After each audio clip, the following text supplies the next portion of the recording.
President Obama inspected one of the beaches contaminated by oil gushing from the blown-out well. He called the disaster an assault on our shores.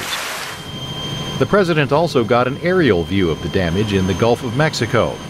Afterward, Mr. Obama told residents of the region, whose environment and livelihoods are affected by the spill, that the government has not forgotten them. You will not be abandoned. You will not be left behind. The cameras at some point may leave. The media may get tired of the story, but we will not.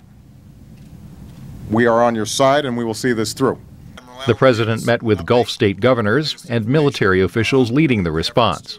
As efforts continue throughout the region to clean up the damage, Mr. Obama promised to triple the number of people working where oil has washed ashore or will.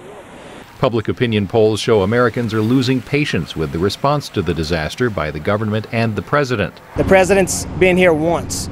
In how many days it's been now? It's over a month it's been spewing. The president has been to the broader Gulf region twice since the spill, and for the second consecutive day, he accepted responsibility for cleaning it up. I ultimately take responsibility for solving this crisis. I'm the president, and the buck stops with me. The energy company BP is pumping heavy mud into its blown-out oil well in a process called top kill. Company officials say it will be at least Sunday before they know whether the effort is working. If it succeeds, BP says it will then use cement to seal the well. The company says efforts to contain the leak have so far cost it more than $900 million. U.S. Coast Guard Admiral Thad Allen, who is overseeing the government's spill response, said Friday the mud has pushed down the oil and gas that has been spewing from underground, but it has not stopped the flow. I think the real challenge today is going to be to sustain the mud on top of the hydrocarbons and reduce the pressure to the point where they could actually put a cement plug in.